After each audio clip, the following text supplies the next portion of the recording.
Clap. Welcome to Screen Quest, a podcast where a fellowship of film lovers and armchair movie experts plays film roulette. I'm one of your hosts, Chris Waterman, joined by Mae Finch. Hey. And of course, we have Will Rotondi hanging out with the Sharks. Hey, how's it going, man? It's Taking going sides already. very well. On today's episode, if you couldn't tell, we are going to be talking about the West Side Story, 1961, of course, the original adaptation, and of course, drawing a side quest as well. But first, I wanted to hear what my co-hosts, I should say, have been watching and how you guys are doing in general. We had a little bit of a hiatus due to some scheduling snafus, so sorry for the 1 week break, but we're back. Who would like to go first? I can go first because I was sick this week and watched a ton of TV. All right. I started by watching Megan, finally, which was amazing. It is everything I wanted out of a horror comedy. And ages really well given everything going on with AI right now, I think. And I like I don't want to spoil it, but the take on AI and how it's used to help people who are going through it is interesting and all too real. If you think of all the AI chat therapy apps that are out there right now and things like that. So yeah, it's a good movie, funny and also very relevant. And then I watched an entire season of one of the only reality TV shows that I actually enjoy, and it's called The Traitor. And it is set in a Scottish castle. It is hosted by Floop from Spy Kids. Ooh. And rather than being a dating show, it is kind of the party game Mafia. It's like that. Okay, cool. And there's lots of Macbeth references, and the basic goal is just to be the last person standing. But if there are any traitors in your midst that you haven't voted out, they take all of the money at the end. And it was very entertaining to my feverish brain. Would recommend, whether you're sick or not. That sounds like a lot of fun. I know there was a reality TV show, back when I was in college, called The Mole, that sounded kind of similar, where there one person was the inside person. I don't remember the rules or anything, but I'm down for stuff like that. That's fun because it's that they're playing a game, and it sort of allows you to embrace some of the artifice of reality TV without trying to be led to believe that everything that's happening is all genuine. And I don't know, some reality TV is just horrible. But that sounds fun. I get what you mean, but that line does get blurred a little bit at times, just because it's a game that happens over the course of many days, and you do see people who thought they had friendships get betrayed and stuff like that. So there is that little bit of genuine drama in it as well. Sounds like a good time. We love betrayal. Absolutely. The board game and the concept, both great. Will, how about you? What have you been watching, bud? Last couple of weeks. I watched I think it's David Harbour, the Violent Night. The Santa Claus is basically John McClane or John Wick. Choose which John you want. And with a little bit of Home Alone references thrown in there too, which was really funny. I think overall it's entertaining. I didn't go in there expecting much of anything, and I was pleasantly surprised that I laughed about certain things as much as I did. I will say, if I had to choose between that or Megan, I would 100% recommend Megan. If you were just looking for mindless, goofy, referencing Die Hard and referencing Home Alone action, then yeah, I'd say Violent Night. Sure, why not? They're both on Peacock, I think. But yeah, so there was that. And then I had never seen it before until recently. What's Up, Doc? It's an old, I want to say back in the 60s film. One of the Marx Brothers movies? I like It might sounds be. familiar. I can't remember who directed it either. I'm gonna be terrible about it. I'm just gonna say That's that right. We're it's gonna find out. So. yeah. It's like pause please while I IMDb this.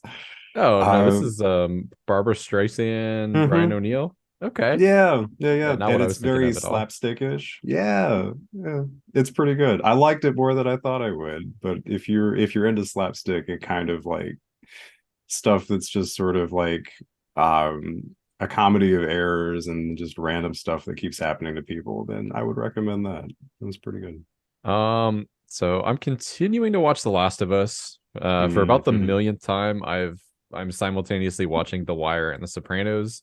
The Sopranos with my friend Nathan, who has never seen the show, so it's been great to like always watch like most of the season like apart, and then we come together like we're gonna do tonight for like the final 2 or 3 episodes, depending on what happens. And I kind of guide him. I'm like, we can just do like the final 2, or like in the case of tonight, I'm like, we need like the final 3 are definitely worth like watching together. And then of course The Wire is just a show that like I love. So TV wise, that's about it. I saw RRR Cool. yesterday in our local cinema. They brought it back. And I'm so glad I waited to see this like in a movie theater, because it was just a great spectacle and unlike anything like I've ever seen before. It's stylized action like that is like brand new, which is kind of like fresh when like you think you've seen it all for stylized action, and that somebody can do something new with that kind of genre. Really, really cool. I laughed my ass off. I was charmed for the entire 3 hours, which went by very quickly. Like I can't believe that's a 3 hour movie. Just never feels like it at all. And then I was shocked by how much heart there was. I am very glad that I got to see it in the original like language with the subtitles, because I guess the only version on Netflix right now is the Hindi like dub version. So like the language that it's like dubbed over is Hindi. And I guess I don't know if this is true, so take this with a pinch of salt. The couple that we saw it with yesterday said that they don't always translate the lyrics to some of the songs, which I feel is a huge disservice, because like the songs all kind of reminded me of like you know like the opening of like an anime or the closing of an anime, where they have like very poetic kind of things that tie into the Yes. story. That was very much that. Yeah, it's like one part musical, like I don't know, 2 parts like action adventure, and just see it. I don't know. I don't like, even if you have to settle for the Netflix version, it's so good. Like I mean, just was blown away by it. I know it came out last year, so I will now squeeze this into. I think that might be my second favorite movie of last year. Like Everything Everywhere All at Once is still my favorite, but I think it's going to dethrone Top Gun Maverick for me. That's how good it Oh, was. So wow. That is high praise from you. a lot of fun. It's a lot of fun. So see it And if you we need, can. I don't know, I think we need more movies like that. I feel like you get waves of a lot of movies that take themselves very seriously. And we're finally hitting kind of like the reactionary phase where we're having movies that are just pure fun again. Hmm. Yeah, Yeah. I mean, they're like, listen, the themes of some of this stuff are serious at times, like because it Yeah. deals with like colonial, like you know, like 1920s India.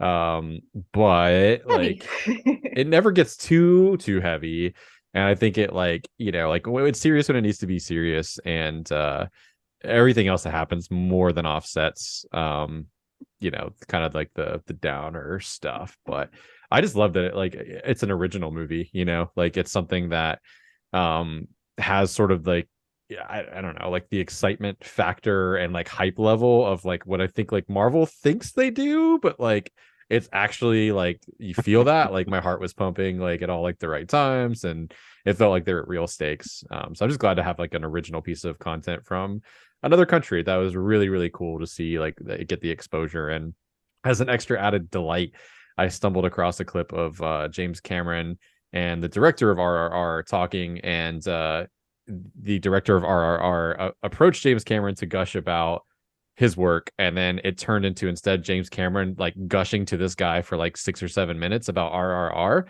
and you could tell the guy's just in heaven. He's just like, oh my god, like somebody I admire so much. Like he was like a mega, you know, giant for like big movies. Like loved my movie so much. He's just in heaven, and it's adorable. I love that. Me too.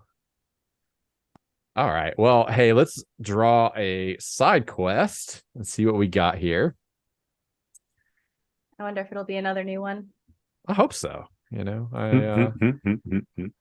is in fact not, but it's one we haven't had in a while. So it's guilty pleasure.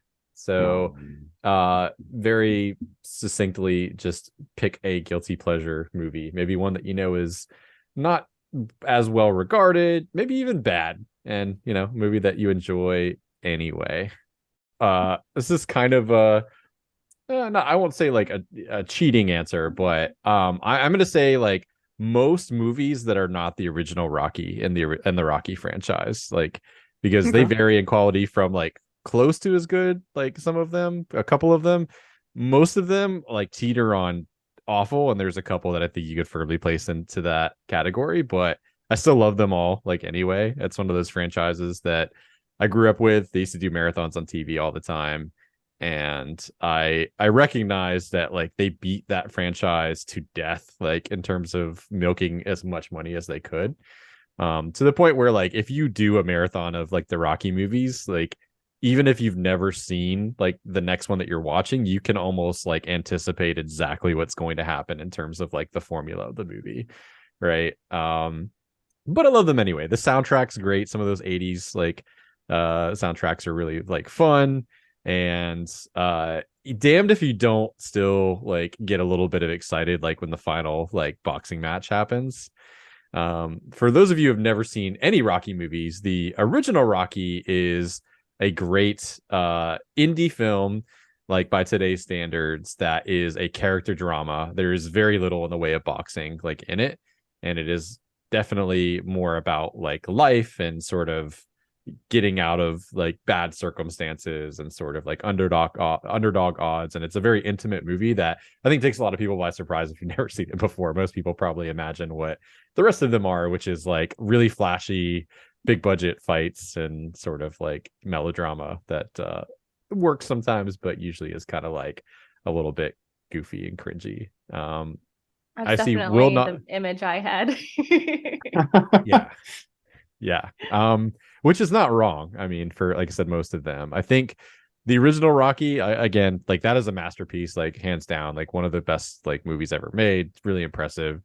Rocky Balboa maybe gets there, like that was like one of the final ones he did. And then certainly I think like I haven't seen Creed 3, but I've heard good things. But the first Creed with like Michael B. Jordan sort of taking the reins, like doing something different, having a different character at the forefront, and putting Rocky as like a mentor role was really, really like smart, I think. But Will, I saw you nodding along. Have you seen some of the Rocky movies besides the original, or like not at all?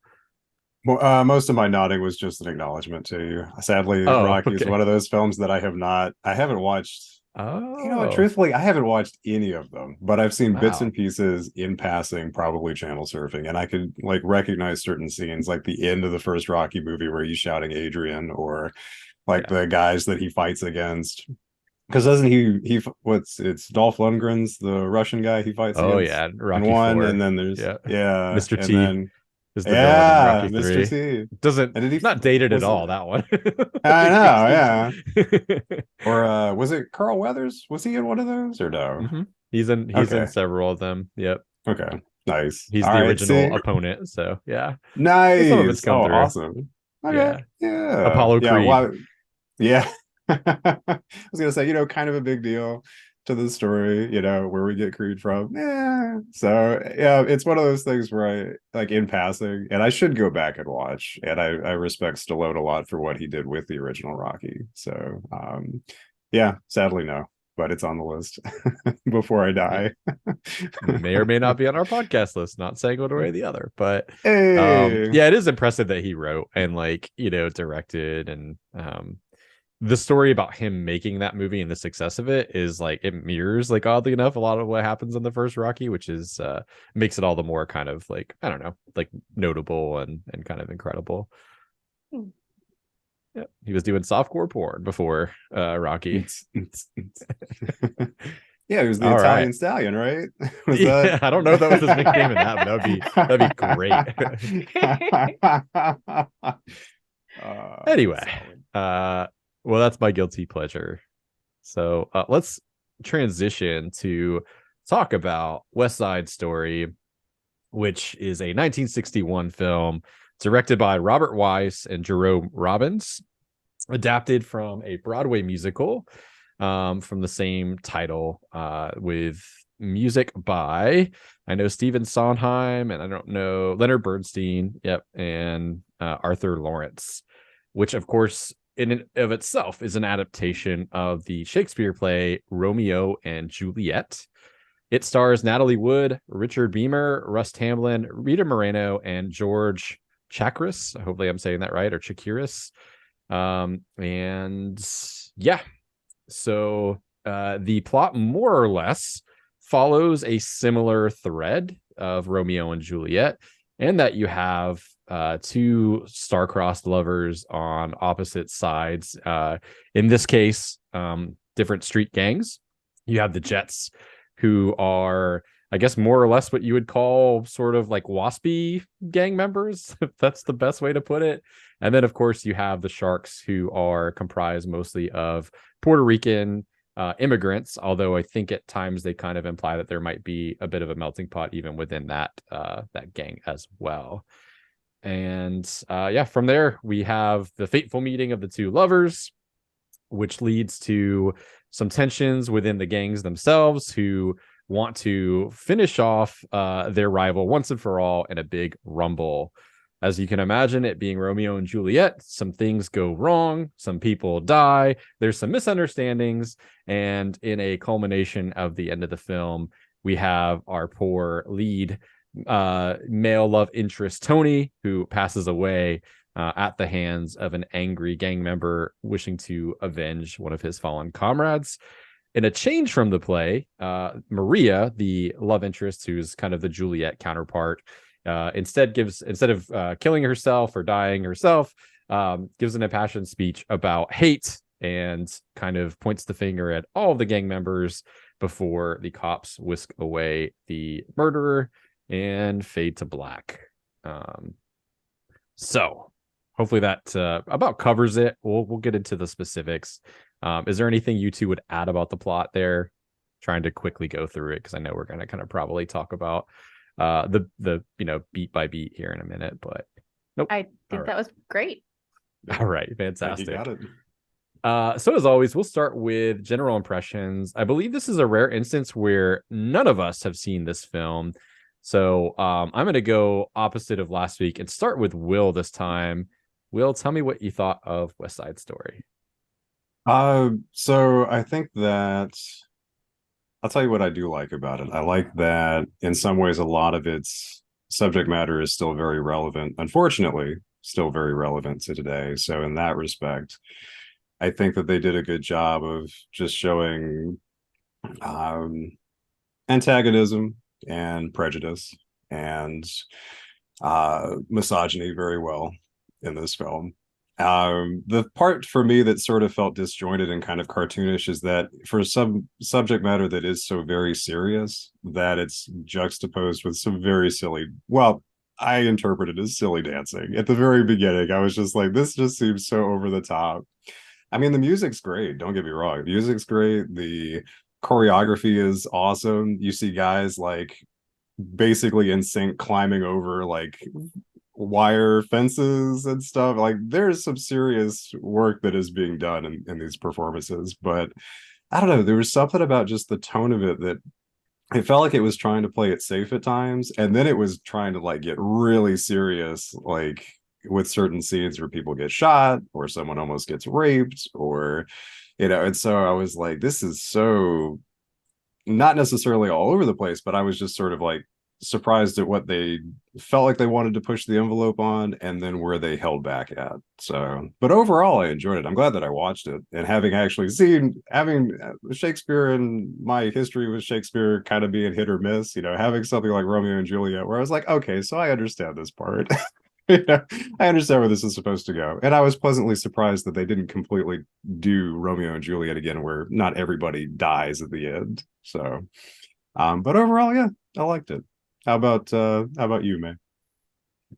I would agree. I liked it a lot. For me, what really stood out was the costuming. This is partly because I sew as a hobby, and I just was obsessed with every single outfit and the bright colors that are used. And like they could have done just a very easy, like, all right, we're color coding the sharks this way, we're color coding the jets this way, and they could have made it very boring, but no, they used full palettes for everyone. Really loved it.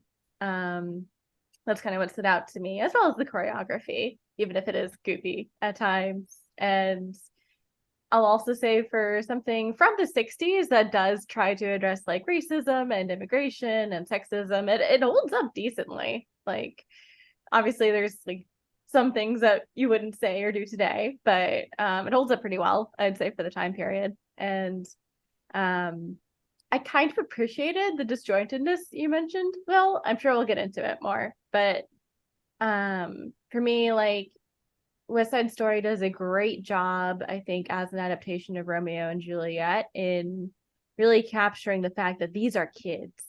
These are people that have undeveloped brains and really aren't thinking anything through. So you have this kind of jarring dissonance between like the innocence of being a kid and like the horrible violence that can happen without even like thinking. I largely agree with you.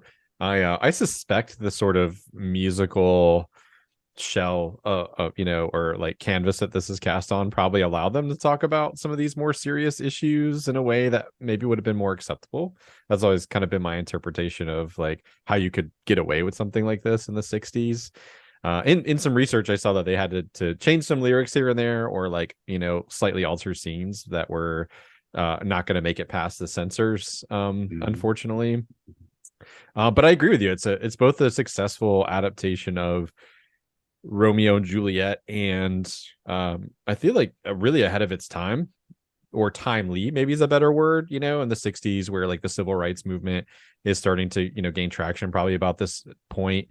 And really just was quite impressed with it. I was and it's a symptom of the time a little bit. It is a little bit almost laughable and disappointing that not all of the sharks were like appropriately cast, shall we say. There's a lot of whitewashing. Yes. I know Rita Moreno is Yeah. Yes, Natalie Wood. Rita Moreno, I believe, is Puerto Rican. Although she shared some anecdotes later in her life about the fact that they made her wear some absurd amounts of like almost mud-like makeup because the makeup artist thought that that's how she should look, and she asked like, why like this color, and he asked her, what are you, racist? And she was like, are you kidding me? Like it's a funny little, like, again, sad anecdote where you just roll your eyes and go, all right.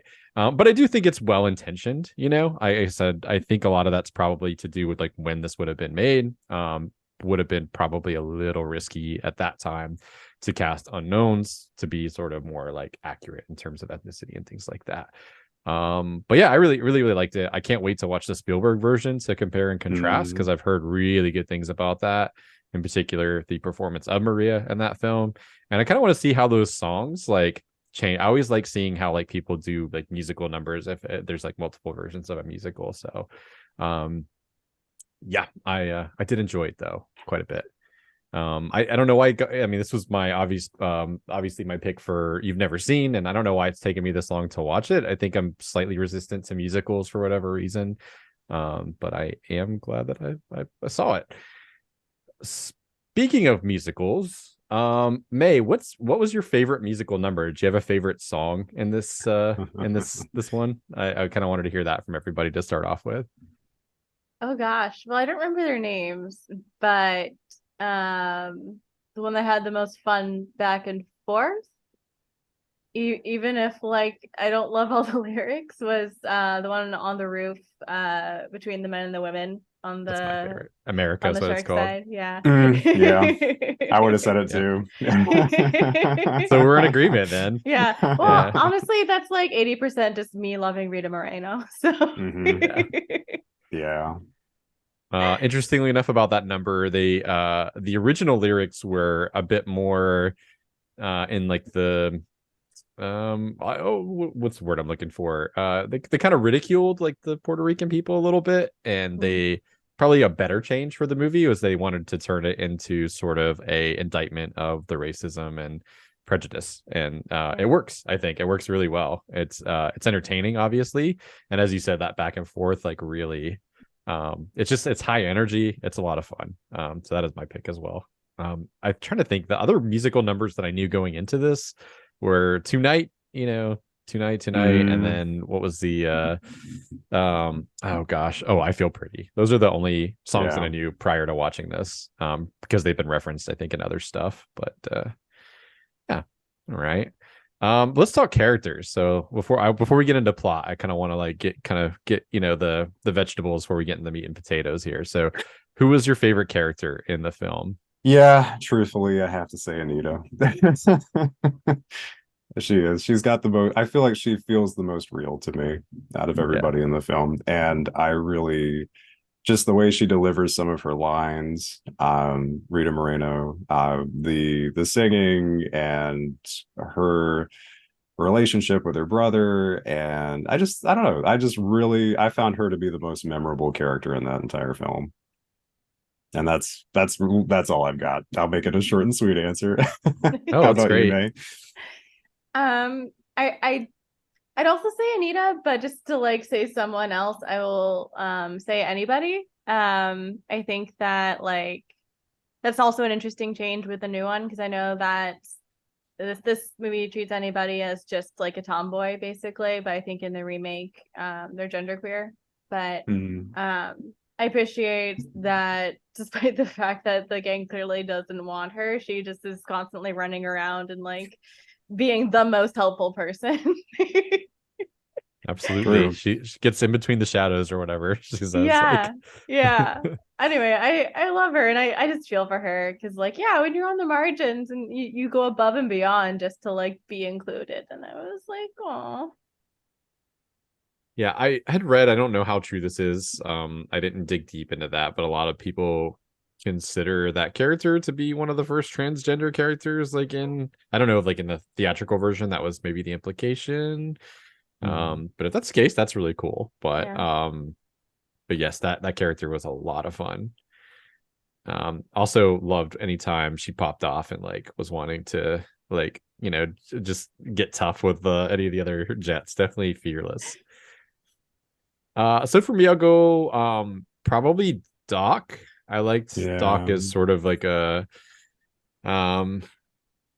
what's like an anchor for all the teenagers and the person that's trying to be the voice of reason, and just has some really good moments, particularly towards the end of the film, like some great line delivery. And I guess he's kind of supposed to be like the priest or whatever in Romeo and Juliet, right? Or the friar, whatever that character is that is trying to help them like get away. And so I appreciated both that like through line and also just the purpose of that character a lot.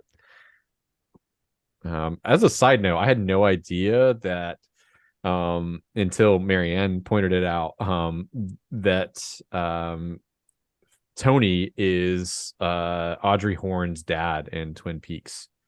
Like, so I don't know if you've ever watched Twin Peaks, but wait, really? Yeah, she was like, the lips, like that's what it is lips, and I was like, holy shit.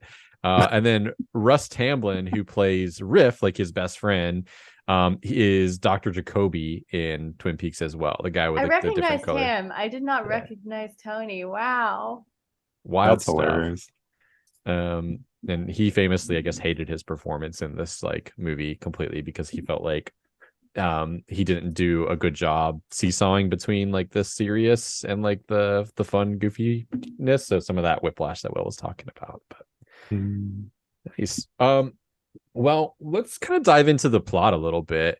I'd be interested to hear like what you thought of the changes. So I mean, the most obvious one, right, is the setting and like the place and sort of the backdrop. So we can start there, but there's some other really notable changes, particularly towards the end of it, that I wanted to get into for sure.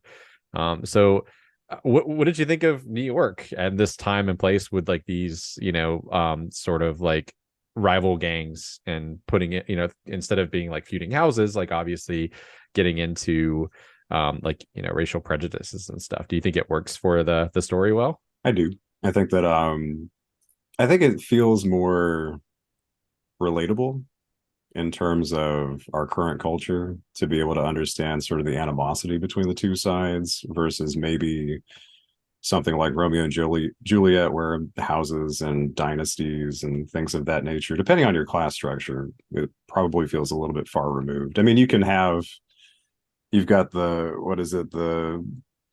McCoys and the Hatfields. and the Hatfields from history that you probably still have plenty of descendants, but I feel like in America there's not really too many. I guess there are some families, some that may or may not be named on this podcast, but that you might think of. But I don't know. Overall, I feel like just the prejudice that's in West Side Story is a lot more relatable. Again, and I say this because it's unfortunate, but still very relatable to today. And I think in that respect, you could feel a lot of empathy for the characters for what they have to go through from both sides. Although I don't know, man. It's hard when I guess that can be a follow-up question is like, who do we feel worse for, or who do we like not feel so bad about? But at least from the general perspective, I think that it's easier to sort of empathize with both sides that way. Yeah, I think Will said it better than I could. I feel largely the same. Also, just because like when you do think of feuding families in America, you think of that as being more of a rural issue, I think, than as a city issue. And like the play is traditionally set in a city, right? And to modernize it, bring it to America, it does kind of make sense to have it be rival gangs. And I mean, they could have gone with a family route, you know, just like rival dawns or something like that.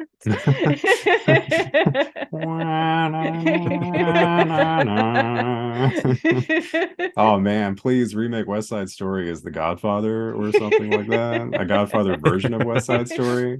Yeah, when did The Godfather come out? Or they just like, oh, we can't do it. 72. Okay. Yeah, too early. Too early. So no, I agree with Will. I think this was a good way to modernize it and make it more relatable, sadly. I will throw in one extra thing too, Chris, before I throw it back to you, that I was reading somewhere that it was originally they were thinking about doing it as Catholics against Jews. I did see that. Yep. Then it changed because of what they had been reading about recently about teenage gangs, and they were like, let's do this angle instead. So I do think that's interesting that was the route that they were thinking about going. And they were going to call it the East Side Story. Yeah. So, but anyway, what were you going to say? Oh no, I just I think great insight from both of you in terms of like the setting and making it work. I think what I like about it is that both of the gangs are sort of like in like this lower income sort of bracket, right? Like they're in the same neighborhood, right? So they're on equal footing there, and they occasionally, I think like mostly it comes from Officer Krupke. Like you see that there's even still kind of like prejudice towards the Jets. It's a little diluted because they've been around like a bit longer, you know, but they've sort of haven't learned the lesson, right? And in a way that you would hope maybe that they would in terms of like prejudice, right? Like they've been in the shoes of the Sharks. Maybe they're just a generation or two removed. So I thought that was kind of an interesting element to it as well. And it kind of adds to the tragedy a little bit, I think, that they have every opportunity to be empathetic and to understand where the Sharks are coming from. Yet, like, as Mae pointed out, they're children. They don't make those connections necessarily. On that note, I forgot to mention when we were talking about dances, Riff's number when he's talking about how psychologically disturbed he is. Yeah. Is amazing. Oh yeah. I totally missed that the expression the social disease. I thought it was like, you know, something more along the psychological like route. Like, no, a social disease is like a venereal disease. It's like a euphemism for that. So that was like completely different, misunderstood lyric on my part the first time I heard that number, but very funny.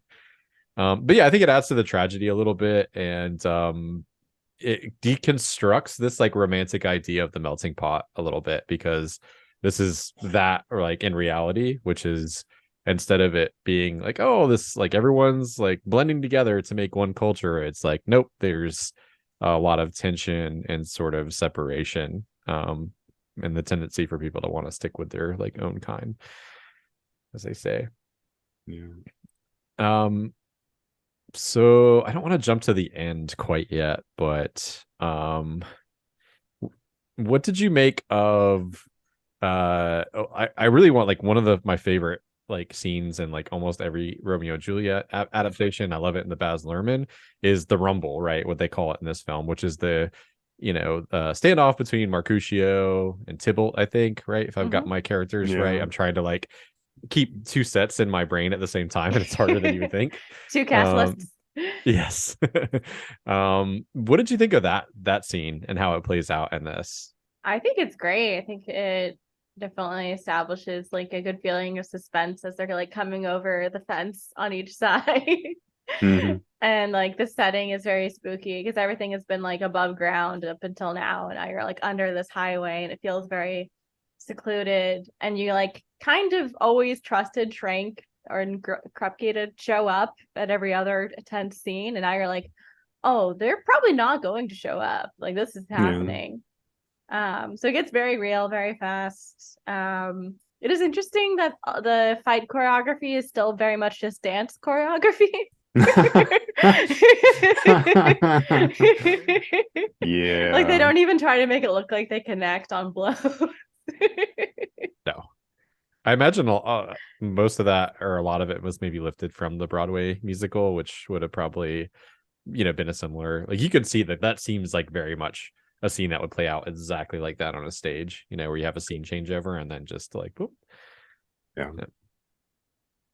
I found myself feeling, and this is going to be a random comparison, but I really found myself feeling like Riff looked a lot like a young William Shatner and duking it out in like an episode of 60s Star Trek. Like that, to me, watching that choreography was like, this is like Kirk fighting the Gorn. And it's, and so for a minute, I just sort of like disassociated myself with what was going on and then came back into it like, okay, yeah. But I agree with what Mae said. I like the tone that it set. I'm just really impressed with the guys climbing over the fence, man. Like that to me, like how many times you had to get that take correct and synced up and all that, like that. Yeah, I want to be like that. But yeah, and you kind of knew. I mean, like you were for the beats that felt like they lined up with Romeo and Juliet. You're like, okay, so you know what's going to happen and probably what's going to happen. I guess for me, it was just sort of like that shock factor about when Tony, kills Bernardo, and you're like, well, shit, like. How's he going to explain that to Maria later? Like, how's that going to go over it? I thought, and how is this going to recover from like the tone that we've had up until that point? And now it's sort of like, I was really curious to see what was going to happen after and the tone of the songs that were going to come. And so that I appreciated it for what it was, but I thought it was such an interesting moment in the film just based on the sort of the emotion that I'd felt leading up to that, if that makes sense. I'm glad they didn't follow the formula of the show, which was they put a couple of funnier numbers after that because they wanted to cheer the audiences up. So like Officer Krupke, that song comes after that fight in the stage production, and I think that like they made the right decision in the film. Like I think there's got to be a tonal shift there. For me personally, I like it better kind of staying serious, and you can feel the energy shift from that point to the rest of the movie. I like the shocked look of Bernardo, like where it's like he's been trying to stab him, but like I don't think like it registers until like the knife goes in, and he's like looking down at his knife. And it, again, to go back to what Mae said about them being children, like they just the consequences don't register until it's too late. Then you see that take a toll on some of the other jets, in particular. Is it what's his name? Let me go to my list. Is it Arab? It's Baby John, I think. Baby John. Okay, I was like, what's one of them? I lost track of the kid that gets a cut on his cheek, right? That's who you're talking about. Yeah. So you can kind of see the emotional toll that seeing that takes on some of the gang members. And yet, you know, most of them just go right on wanting to fight. So, and it kind of seems to awaken something in them too, right? Because, like, I mean, there's also a kind of stark difference in how the Jets and the Sharks like treat the women that are part of them and they're singing.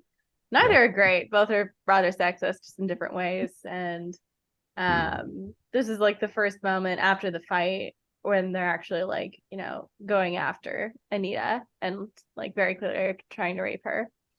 And it just feels like there's kind of a like, I don't know, social limit that has just been crossed, and they're just going to keep crossing it until obviously the final tragedy happens.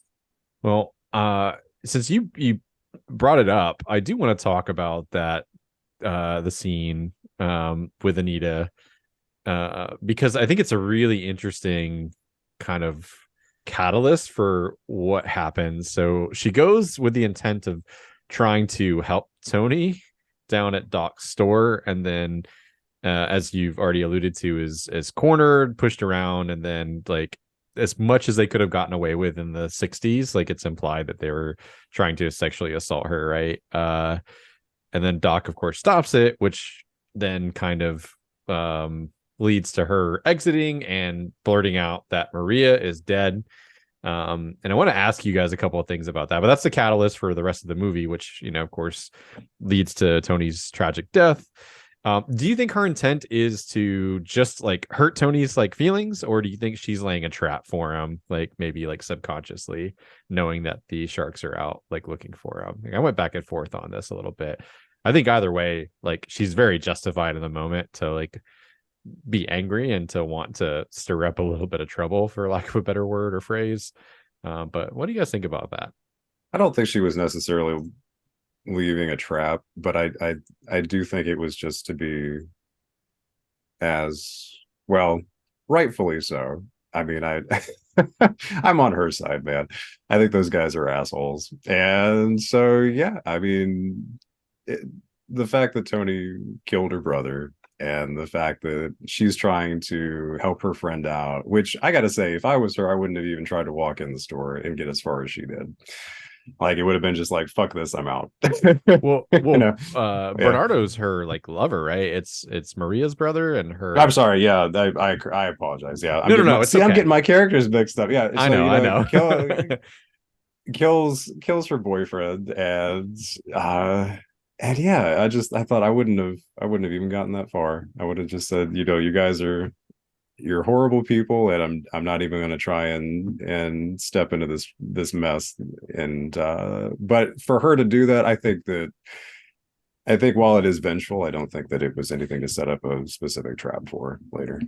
Yeah.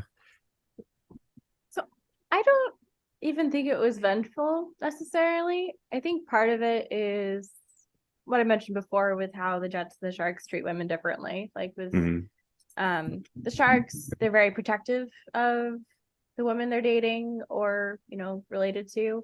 But the women also don't have very much freedom in terms of like choosing someone. Like Bernardo set up his sister with his friend, and she had no choice in that. Flip side, the women in the Jets have presumably a lot more freedom, but they're also kind of taken advantage of, it seems like. And I think that when Anita sees just how terribly the Jets treat women, she's suddenly very afraid for Maria and does not want her going anywhere near any of them after what just happened to her. So I see it as her protecting Maria and not fully thinking through the consequences and what that might drive Tony to do.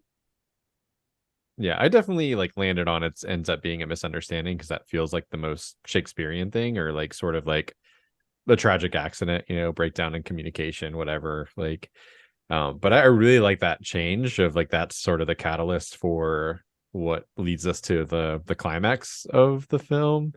Because it makes like what happens all the more heartbreaking, because you get the reunion briefly, and the fact that it is the arranged like fiance Chino who was the one that shoots Tony. There's a lot of layers to it that I think just worked really, really well for me. You know, but But I was really fond of that change in particular. Just that, because it's like, well, how do you update, the misunderstanding that leads to the tragedy in Romeo and Juliet to something like this? So I think having that 1-2 punch of a very brutal scene where somebody is almost like, sexually assaulted, and then like to follow it up with somebody sort of blurting something out to protect somebody that they love, that leads to like the deaths and everything, is just like well written and sort of like constructed to continue that modernization, I guess.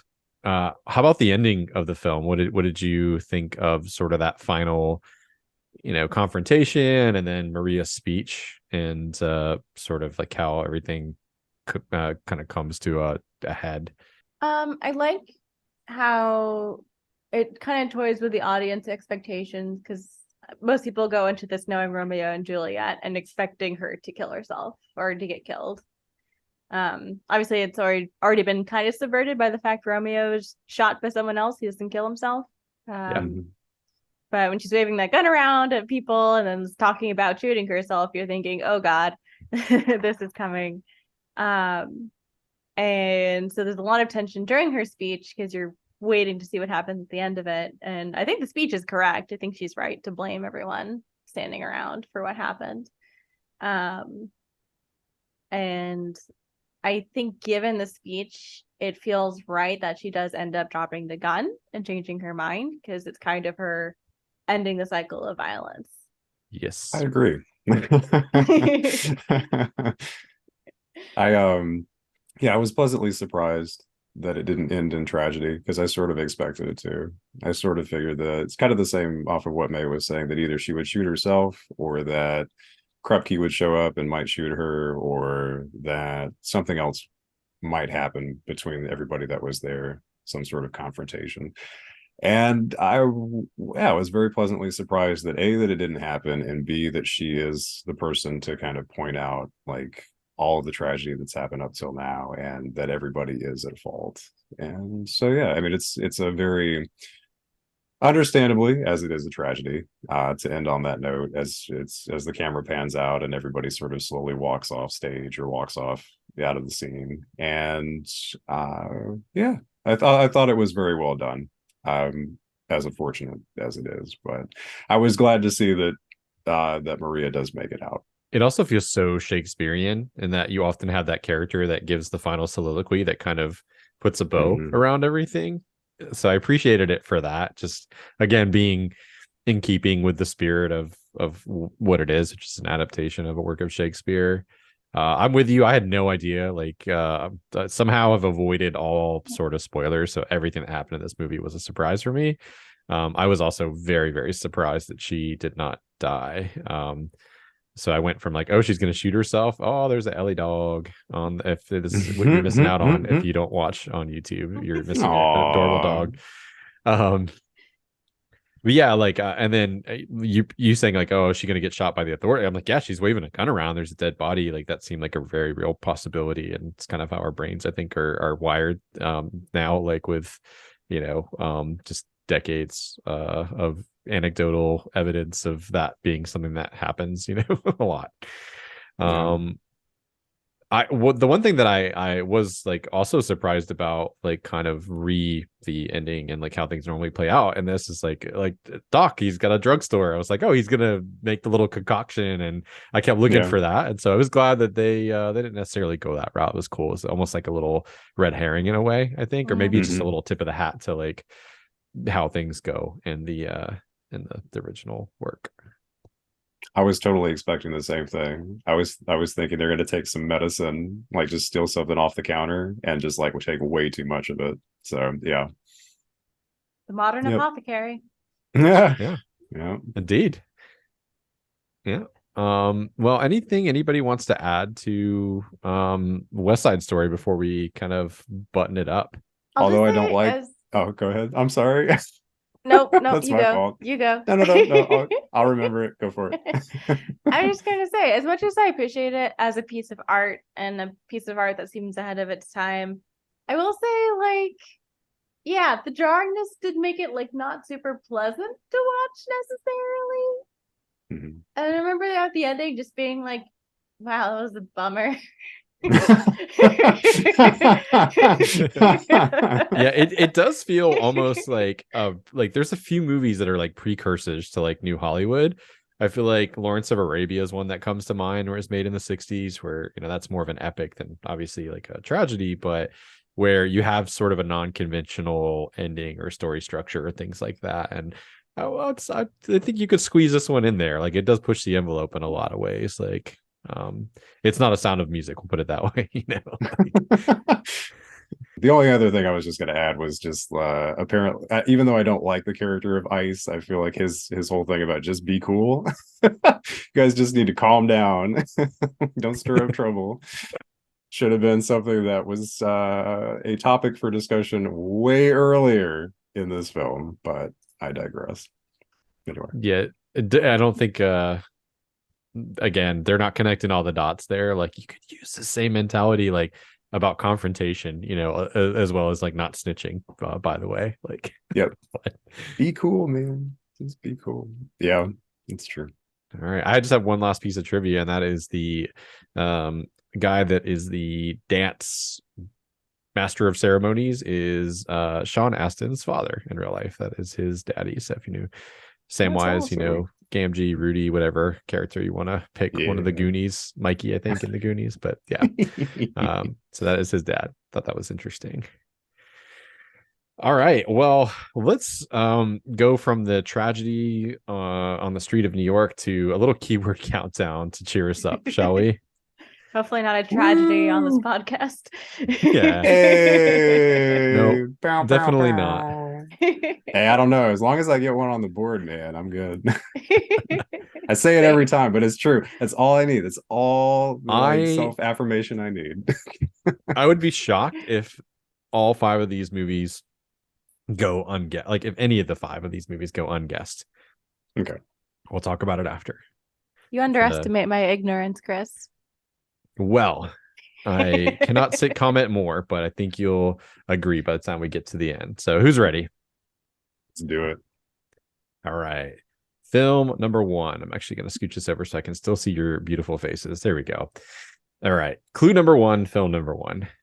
Lifting someone into the air, which is one of my favorites. Dirty Dancing. Always a good guess for that one, but nope.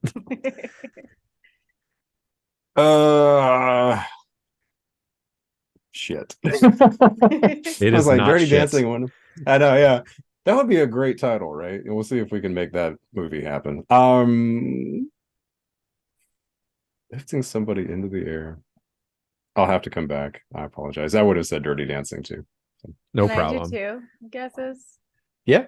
The Lion King. Also good, but nope. Nice. Does Clue number someone 2. include lions? Based on a Shakespearean story. Yeah. Yeah. It's true. All right. Clue number 2. Independent film. You know what? I'm just going to go out there and say Rocky.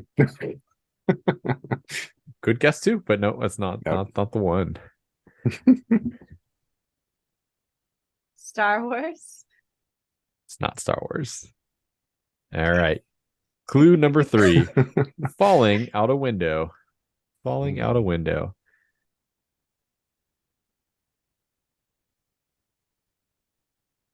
Okay. Clue number 4. Knitting needle. Knitting needle. Halloween. It is Halloween. Ah, nice. Wow. Nice job, May. Nice. So that is 1, 2, 3, 4, 5, 6, 7 points for May. Nice. I Your only remaining got that clues. because that was one of our October picks. Yeah. Michael Myers indeed. lifting people up, man. Your remaining clues were urban gothic, sororicide, which is a cool word, famous score, serial killer, babysitting, and boogeyman. Hell of a, and this is a clue that you can click on and see other movies, but hell of a clue number 1 for this next one. Oh, I guess I should say, for listeners who maybe aren't familiar with Keyword Countdown, this is a game that we have graciously been allowed to borrow from our friends at RKG.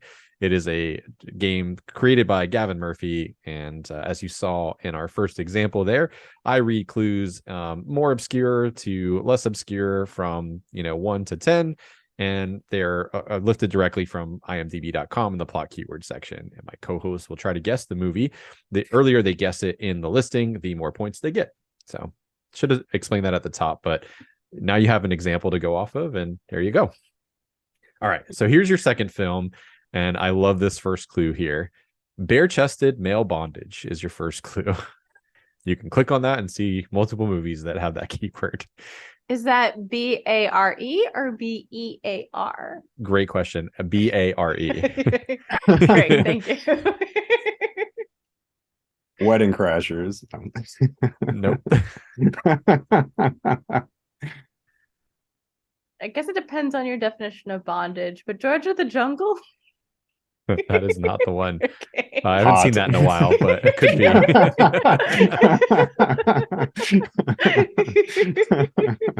Okie doke. So clue number 2 is pinching someone's cheeks. Which cheeks?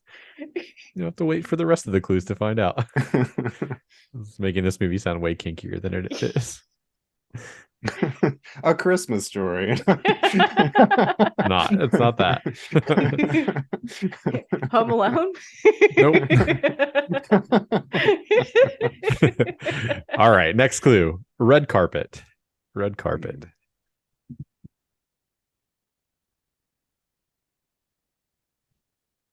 All right, next clue. Knock on the head.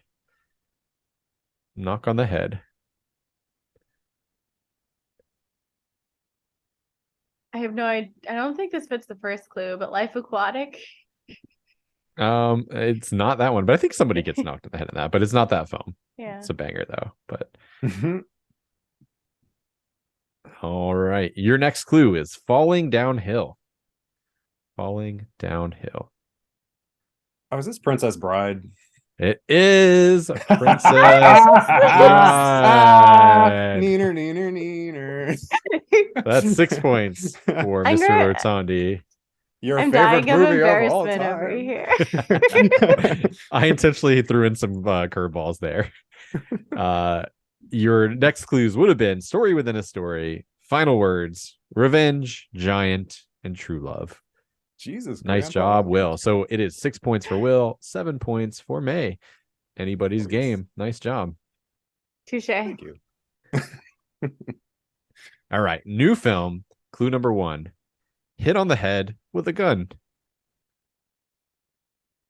You're really into the head trauma. This. I did it just for you, May.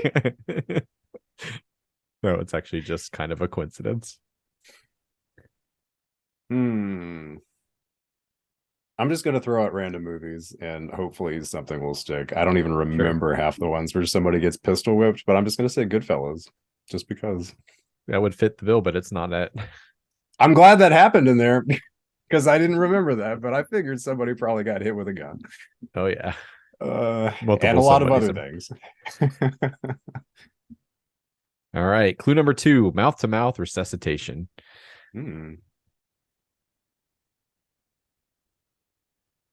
All right. Clue number 3, reference to Cary Grant. Okie doke. Clue number 4, kitchen fire. Kitchen fire.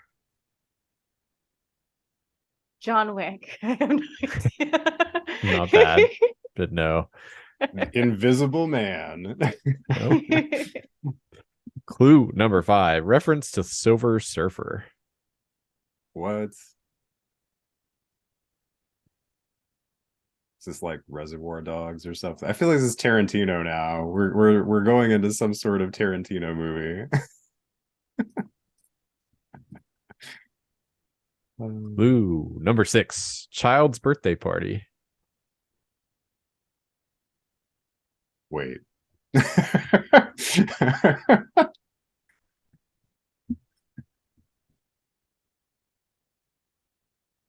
All Did they right. talk righty. about Cary Grant in Parasite? Nope. Nope. Pulp Fiction? Nope. No. Next clue, Jack Russell Terrier.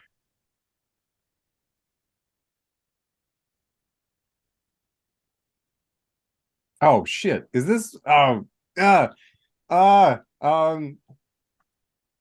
not nope. Crimson Tide. 5 seconds. It is Crimson Tide. I was like, it's the movie I wanted to watch. Is 5 points for Mr. Will Rotondi. Good job. Well done. I love how it's the movies we chose that we don't fucking know what it is. Is it? You still got it.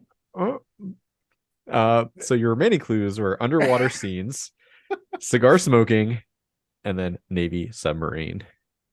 But like it takes a few, and then we're both like, Sorry, we that's have 4 that points moment for where Will. you can see it, like you can see the recognition, and you're like, wait, no, I chose this movie.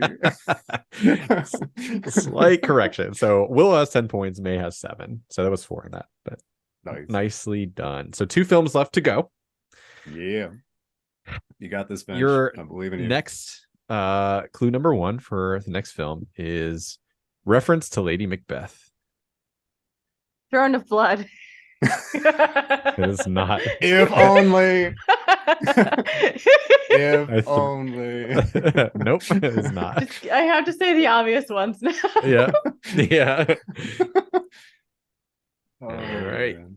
Clue number 2, talking to oneself in the mirror.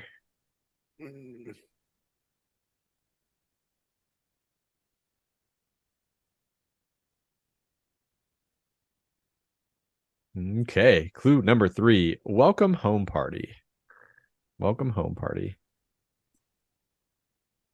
Die Hard. It is not. Yeah, it's like every movie that we've watched. Yeah, I think which one does this line up with? Yeah. Welcome home party. I will not cheat and look up our list. I will not cheat. We've watched so many movies now. It's hard. Yeah.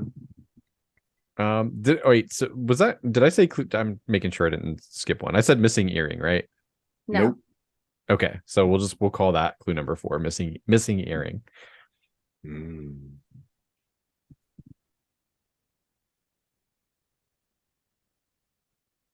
All righty. Your next clue is acceptance speech.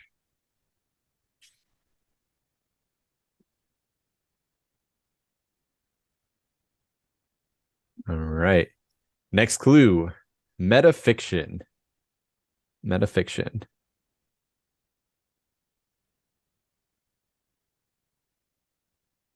I'm just drawing blanks. Yeah, this makes me truly second guess myself as knowing anything about movies when this is a trap. Next clue, character name and title. Can we do a recap of clues? Sure.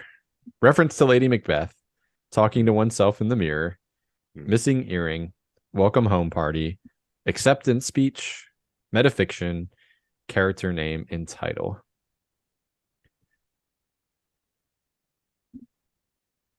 All right. Clue number 8, jealous girlfriend.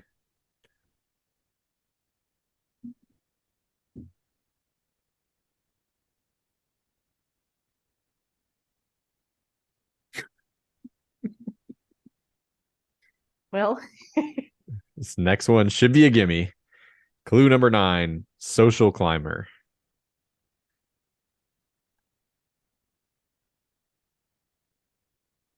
All About Eve. It is All About Eve. Yeah. Hey. 2 points for Will. So I knew it. I just couldn't remember the name. At this point, we have figured out the theme, I hope. Yes. Yes. These are all films that we have watched on Screen Quest as part of our first year.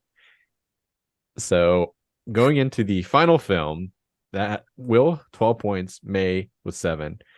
So Here we go. Final film, still all to play for.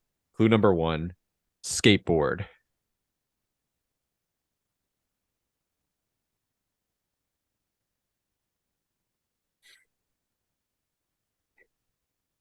Okay, clue number 2, weightlifting.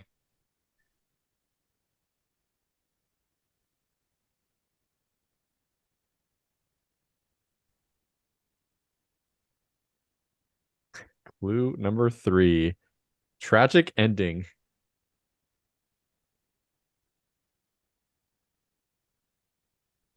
Clue number 4, sheriff. No Country for Old Men. Good guess. That's not the one. Why do I not remember what we watched? I don't. Clue number 5.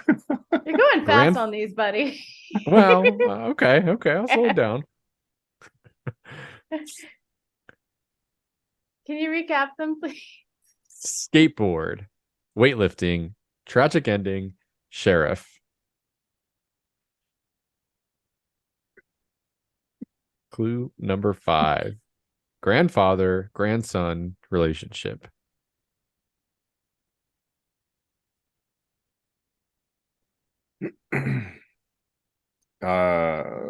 Christmas Vacation.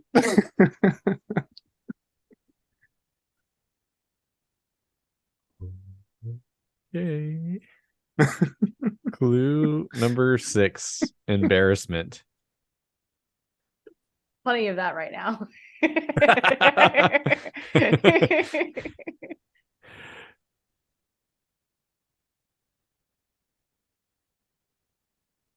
All right. Next clue, sandwich. This is Troll 2. It is Troll 2. Love it. Again, red herrings all around. It made it sound like a very serious movie for the first like several like tragic ending It did. sheriff and stuff. I had to make it harder, okay? Like wait, so Troll 2 doesn't have a tragic ending. They win. They win in the end. IMDb plot keywords say otherwise. I'm so sorry.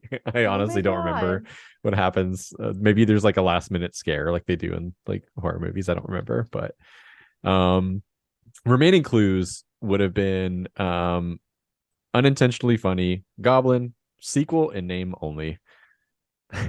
I would like to think I would have gotten it off Goblin.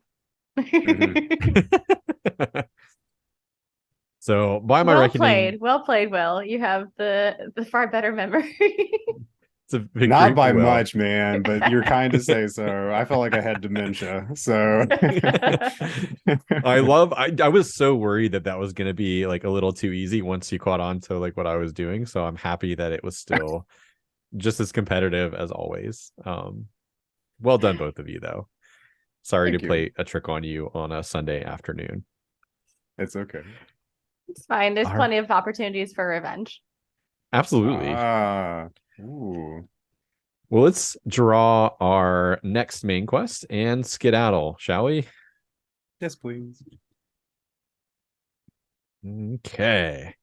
It is going to be a time machine. And hold while I find what the film is, because I didn't put this or have it pulled up, the spreadsheet pulled up. So that's my bad. And oh my goodness, the way things work out on this podcast. So this will be my third and final selection. And it is another musical, my favorite musical of the classic Hollywood era, Singing in the Rain. Singing in the Rain, which if you've not seen is a treat. It's all about the kind of birth of talkies and the death of the silent film and how things change, and talk about great choreography and some of the best musical numbers ever. One that I genuinely do love. So decidedly more lighthearted than West Side Story, but I think it's the greatest Hollywood musical of all time. We'll see if you guys agree when we talk about it next week. Have either of you seen it before? No, I'm excited. All right. Fantastic. I have, and it is good. You have? Okay. Wonderful. All right. Well, that brings us to the end of another episode. Thank you both for joining me as always. You can follow us on @ScreenQuestPod on Twitter. Of course, we occasionally release film polls, and for the first time ever, have a Google form that you can fill out if you would like to submit your own nomination for either a side quest or a main quest. We will include that link on this week's episode description and maybe even send out a separate tweet so that you can engage with the show that way. There's even a place for you to check a box if you would like to potentially be a host in the event that your film is polled, if you nominate a film for a main quest. But until next week, we love you. We'll see you later. Bye. Bye. Bye, guys.